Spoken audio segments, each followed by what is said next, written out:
दोस्तों नमस्कार। आज इस वीडियो में डॉक्टर अयूब मिर्ज़ा और आरिफ अजाकिया इस बात पर चर्चा कर रहे हैं कि भारत पाकिस्तान का बंटवारा अंग्रेज़ों की साजिश थी।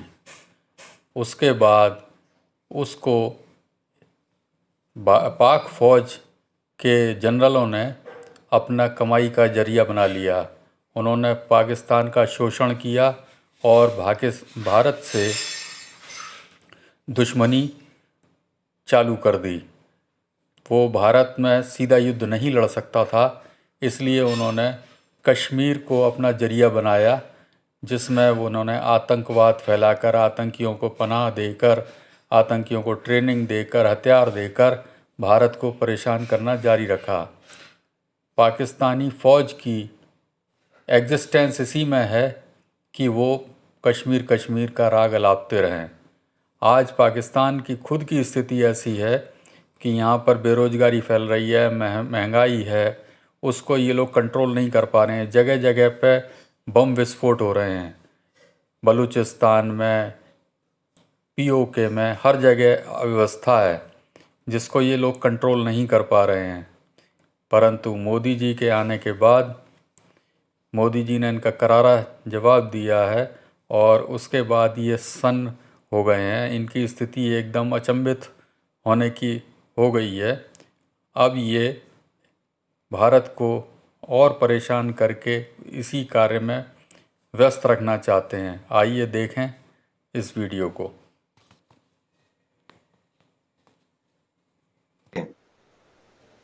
देखें जी, अमजद भाई, कश्मीरीज जो हैं वो इस पूरे सिनारियो में सबसे ज्यादा सफर कर रहे हैं। लेकिन अगर देखा जाए तो इस रीजन के 150 करोड़ लोग भी कश्मीर इशू की वजह से सफर कर रहे हैं इन वन वे और अदर, क्योंकि पाकिस्तान की आवाम का सारा पैसा पाकिस्तान की फौज पे लग रहा है और फौज ने हमें एक ही धंधे पे लगाया हुआ है, कश्मीर। जबकि बेसिकली कश्मीर के महाराजा ने एक लीगल ट्रीटी साइन करके एक्सेशन कर लिया था इंडिया के साथ, तो पाकिस्तान ने कब्जा किया हुआ है कश्मीर के ऊपर।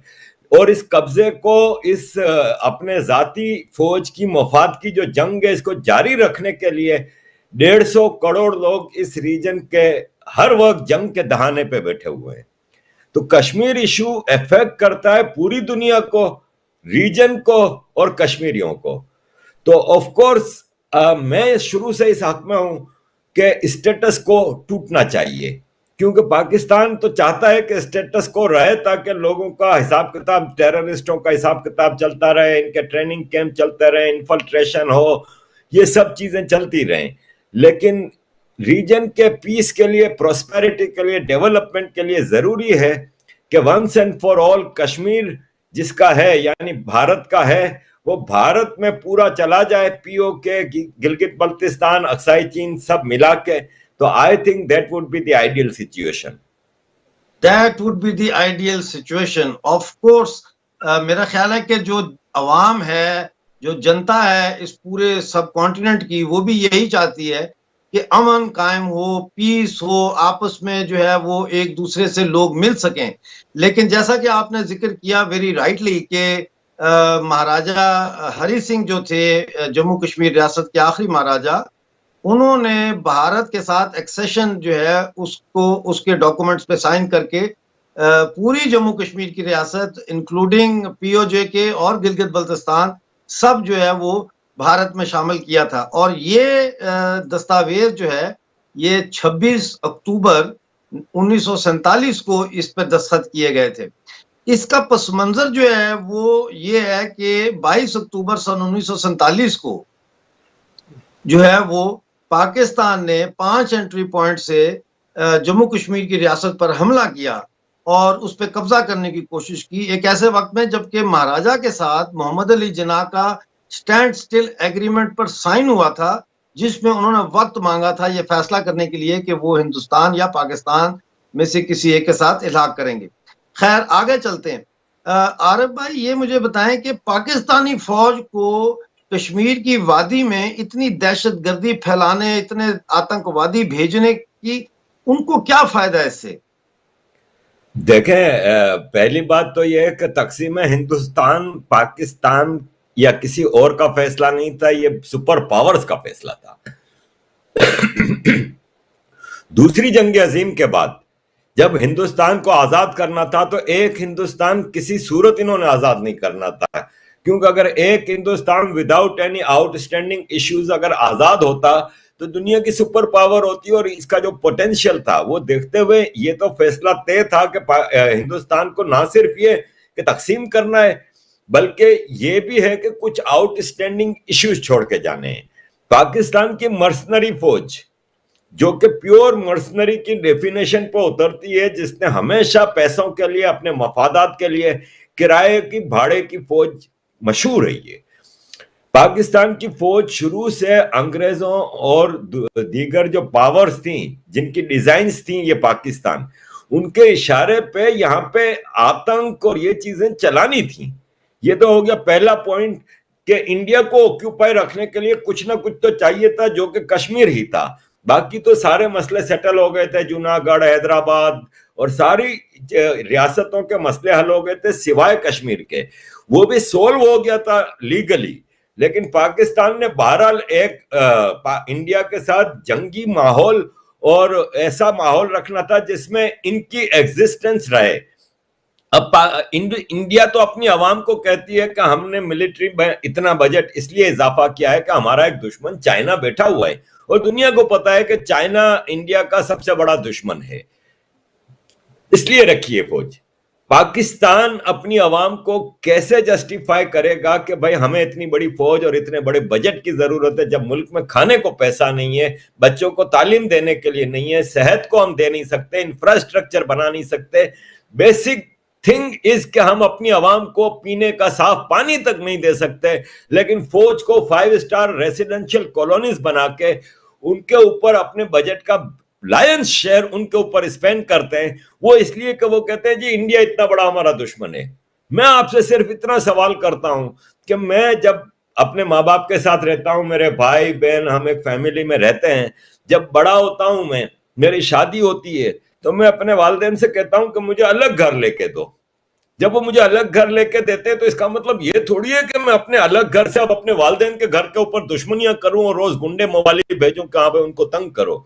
पाकिस्तान ने यह हरकत की है कि जब हिंदुस्तान ने शराफत से, हिंदुस्तान की लीडरशिप ने एक्सेप्ट कर लिया पाकिस्तान और बोला कि ये लीजिए आपका पाकिस्तान, आप रहें इधर सुकून से, तो पाकिस्तान ने हिंदुस्तान के इस जो हिंदुस्तान की लीडरशिप ने जो पाकिस्तान को एक्सेप्ट कर लिया, उसके बाद होना तो ये चाहिए था कि वो तरक्की करते, और जिस मकसद के लिए वो कह रहे हैं कि हमने पाकिस्तान हासिल किया था कि मुसलमान वहां पे सुकून से रह सकें और तरक्की कर सकें, वो मकसद पूरा करते, ना कि फौज कशी कर दी पहले आपने कश्मीर के ऊपर, फिर आप ऑपरेशन जिब्राल्टर करके मुसलसल 65 की जंग, 71 की जंग, आप हिंदुस्तान के साथ एक जंगी माहौल इसलिए रखते हैं कि आप अपनी आवाम को जस्टिफाई कर सकें कि हाँ जी हमें इतनी बड़े आर्मी की इसलिए जरूरत है कि इतना बड़ा दहशतगर्द कंट्री इंडिया हमारा दुश्मन है। ये बचपन से हमारे जहनों में भी डाला जाता है। और Kashmir is the basic point. अगर कश्मीर का मसला हल हो गया तो पाकिस्तान के पास फिर जवाब क्या रह जाएगा? तो ये कश्मीर का इश्यू स्टेटस को पे रखना पाकिस्तान आर्मी की मजबूरी है। तो इसका मतलब ये है कि यही वजह है कि हम जो सो कॉल्ड जहादी तहरीक है उसको हम वादी कश्मीर से बाहर हम देखें तो हमें नजर नहीं आती। मसलन हमें वो लद्दाख में नजर नहीं आती, हमें जम्मू में नजर नहीं आती, गिलगित बल्तिस्तान जो कि खुद पाकिस्तान की कॉलोनी है वहां नजर नहीं आती। सो मच सो कि जिसको ये लोग आजाद कश्मीर कहते हैं, जो बेसिकली वेस्ट जम्मू का कब्जा शुदा इलाका है पाकिस्तान के पास, वहां पे भी हमें नजर नहीं आती। हाँ, ये जरूर है कि वेस्ट जम्मू जो है आजाद कश्मीर, वहां पे बेशुमार जो है वो ट्रेनिंग कैंप्स दहशतगर्दों के जरूर मौजूद हैं। अच्छा, मुझे ये बताएं कि अभी एक खबर आई थी कि पाकिस्तान में जो बंकर्स बने हुए हैं लाइन ऑफ कंट्रोल के साथ साथ, वहां पे ना बिजली है, ना टॉयलेट्स हैं, ना उनके अंदर पानी होता है, और कई कई घंटे मुसलसल जो है वो लोगों को वहां पे रखा जाता है, और ये कहते हैं कि हिंदुस्तान बमबारी कर रहा है। लेकिन मेरी अपनी तहकीक ये कहती है कि हिंदुस्तान ने आज तक कभी भी पाकिस्तान पर बमबारी नहीं की, बल्कि पाकिस्तान बमबारी करता है उनके देहातों पर और उसके जवाब में ये फायरिंग होती है। इसके बारे में आप कुछ रोशनी डालें प्लीज। देखिए, हमारे यहाँ बड़ा मशहूर है कि जब किसी आर्मी जनरल की एक्सटेंशन का टाइम हो, जब फेडरल बजट का टाइम हो, जब भी आर्मी के ऊपर कोई क्रिटिकल मोमेंट आता है तो वो एलओसी पे छेड़छाड़ शुरू कर देते हैं। उससे क्या है कि एक माहौल बन जाता है कि सबको आर्मी की जरूरत है। देखो आर्मी अब बाजवा साहब के एक्सटेंशन पे इन्होंने एलओसी पे मुसलसल बमबारी जारी रखी, सिर्फ इसलिए कि जस्टिफाई करना था कि इस सिनारियो में हम नए आर्मी चीफ को कैसे ले आए। अब अभी जो चल रहा है एलओसी पे पिछले 1-1.5 महीने से, तो वो इसलिए कि बजट आ रहा था जून में, तो पहले इन्होंने बजट को पास कराना था, उससे निकले। पाकिस्तान में वन आफ्टर वन क्राइसिस आते रहते हैं, उनको कंट्रोल करने का आसान हल है कि आवाम को मामू बनाओ। आवाम को मामू कैसे बनाओ? देखो इंडिया ने हमला कर दिया, देखो इंडिया एलओसी पे फायरिंग कर रहा है। यहां पे एक मसला है, मसला ये है कि जो डिप्लोमेटिक लेवल है, ये प्रोपेगेंडा जो वार है, इसमें मैं देखता हूं कि पाकिस्तान एक सुपर पावर है। पाकिस्तान की प्रोपेगेंडा वारफेयर बहुत जबरदस्त है। दुनिया भर में ये इंडिया के खिलाफ एक नेगेटिव मूवमेंट चलाई हुई है, इंटरनेशनल मीडिया हाउसेस ये वो, जबकि जो पाकिस्तान में ह्यूमन राइट की सिचुएशन है बेड़ा गर्क है आवाम का। लेकिन उसके बारे में आप दुनिया के इंटरनेशनल मीडिया पे या एजेंसीज में आप नहीं देखेंगे। रोज पाकिस्तान में कोई ना कोई टेररिज्म का वाकया होता है। आज पारा चिनार में बम धमाका हुआ है, दर्जनों लोग मारे गए। ये अपने मुल्क में अपनी आवाम को सिक्योरिटी नहीं दे सकते। पंजाब को छोड़ के Sindh including Karachi, Balochistan, KPK total फौज के कब्जे में है। टोटल फौज का कोर कमांडर चला रहा है। वैसे तो फेडरल गवर्नमेंट भी बाजवा चला रहा है, ये सबको पता है। तो ये जो छेड़छाड़ है ना, ये पाकिस्तान आर्मी की मजबूरी है। ये होता है ना कि खुराक खिलानी पड़ती है, तो ये आवाम को खिलानी पड़ती है कि देखो इंडिया हमला कर रहा है। अब किसको पता कि एलओसी पे हो क्या रहा है? आम आदमी तो जाके नहीं देख रहा कि एलओसी पे हमला कौन कर रहा है। लेकिन बॉटम लाइन ये आती है कि पाकिस्तान एक प्रोवोकेटिव अटैक करता है इंडिया की फोर्सेस के ऊपर, इंडिया के कैंप के ऊपर। दूसरा एक और चीज है जो एलओसी पे आपको रोज कुछ ना कुछ नजर आता है। इसकी वजह यह है कि इन्फिल्ट्रेशन बढ़ गई है। जब एब्रोगेशन ऑफ आर्टिकल 370 हुआ था लास्ट ईयर, तो कुछ अरसे के लिए जो सख्तियां की गई थी, लीडरशिप को कैद कर लिया था, इंटरनेट बंद था, तो कश्मीर में कहीं कुछ नहीं हो रहा था। ना इन्फिल्ट्रेशन हो रही थी, ना टेररिज्म हो रही थी। अब रोज एक वाक्य की खबर आ रही है कि आज शोपुर में मुकाबला हो रहा है, आज फलां जगह पे आर्मी के ऊपर अटैक किया है, कन्वॉय पे फलां जगह पे हमला हुआ है। ये मुसलसल जो इन्फिल्ट्रेशन हो रही है, ये भी एक वजह है कि आपकी बात वजह है। लेकिन देखिए ना, आप जो बता रहे हैं ये वाकयात इनफरादी वाकयात हैं। यानी कि हम नहीं देखते कि जिस तरह इमरान खान ने कहा था कि एब्रोगेशन ऑफ 370 के बाद जो है वो खून के दरिया बह जाएंगे वादी में, खुदा न खास्ता, ऐसा कोई वाकया नहीं है। वहां कोई मास मूवमेंट नहीं है।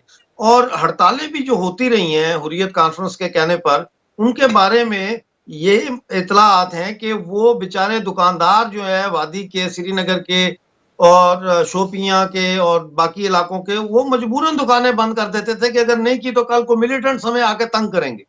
तो आप ये देखें। दूसरी तरफ आप देखें कि आजाद कश्मीर जिसको ये कहते हैं, पीओजेके जो है, वहां पे मुसलसल लोग एहतजाज कर रहे हैं। आज भी वहां पे 3 मुजाहरे हुए हैं, एक रावला कोट में, मीरपुर में, इस तरह से। और वहां पे 10 दिन हो गए हजीरा में स्ट्राइक चल रही है म्यूनिसिपल कॉर्पोरेशन के जो एम्प्लॉइज हैं उनकी, कि उनको तनख्वाहें नहीं मिली, उनको पेंशन के पैसे नहीं मिल रहे।